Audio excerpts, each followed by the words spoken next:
Hi friends, welcome to Chennai food. Diwali recipesல நம்ம தினந்தோறும் ஒரு ரெசிபி பார்த்துட்டு இருக்கோங்க. அதுல இன்னைக்கு நம்ம பார்க்க போறது என்னன்னு பாத்தீங்கன்னா மாவு அரைக்காமலேயே உளுந்து சேர்க்காம அவல் பொட்டுக்கடலை சேர்த்து ரொம்ப கிறிஸ்பியான டேஸ்டியான முறுக்கு எப்படி செய்யறதுன்னு பார்க்க போறோம். வாங்க பார்க்கலாம்.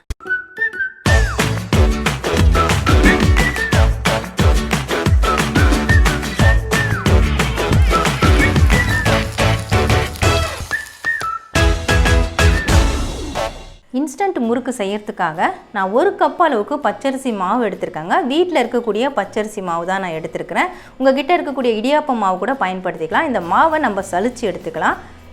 அதில் கட்டிகள்லாம் இருக்கும், அதனால் சலிச்சிட்டு சேர்த்துக்கிட்டா தான் நல்லது. நீங்கள் எதில் மாவு பிசைறீங்களோ அதிலே சலிச்சு விட்டுக்கோங்க. பாருங்கள், கட்டிகள்லாம் இருக்குது, அது எல்லாத்தையும் உடச்சி விட்டுக்கலாம்.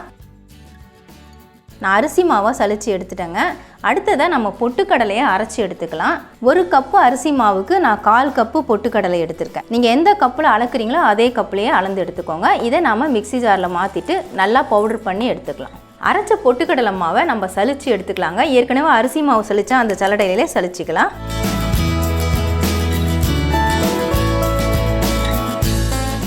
பாருங்கள், சலிச்சதுக்கப்புறம் இவ்வளவு கப்பி இருக்குது. இந்த கப்பி நமக்கு தேவையில்லை, இதை நம்ம வெளியே எடுத்து போட்டுடலாம்.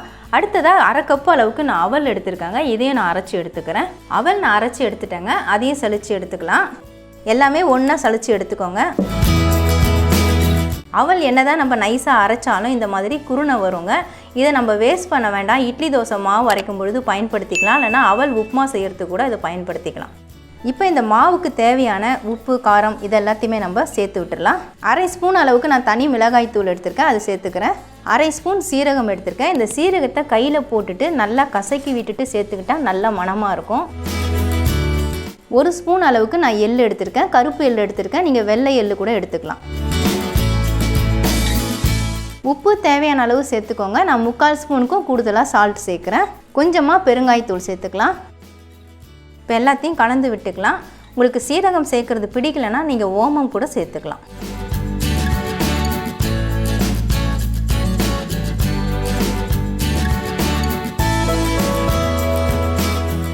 இப்போ மாவு நல்லா கலந்து விட்டாச்சுங்க. அடுத்ததாக 1 டேபிள் ஸ்பூன் அளவுக்கு உருக்குன பட்டர் அதை சேர்த்துக்கலாம். உங்களுக்கு பட்டர் சேர்க்கறது விருப்பம் இல்லைன்னா சூடான எண்ணெய் கூட சேர்த்துக்கோங்க.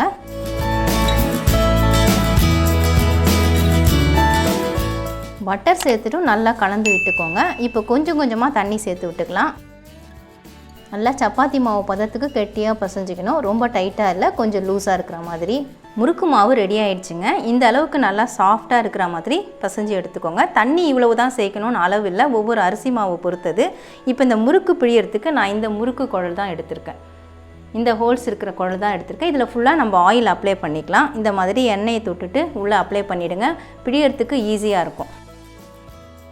இதே மாதிரி நம்ம எந்த கரண்டியில் பிழிய போகிறோமோ அதுலேயும் எண்ணெய் அப்ளை பண்ணி வச்சுக்கணும். நீங்கள் பட்டர் பேப்பரில் கூட பிழிஞ்சிக்கலாம். நான் கரண்டியில் பிழிஞ்சு போகிறதுனால அதுலேயும் எண்ணெய் அப்ளை பண்ணிட்டேன். இதிலேருந்து கொஞ்சமாக நம்ம மாவு எடுத்துக்கலாம்.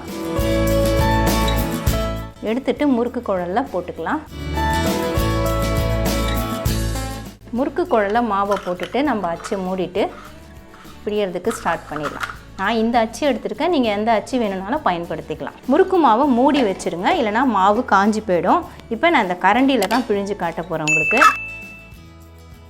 பாருங்கள், அருந்து போகாமல் வருது. இதுதான் கரெக்டான பதம், மாவோடைய பதம்.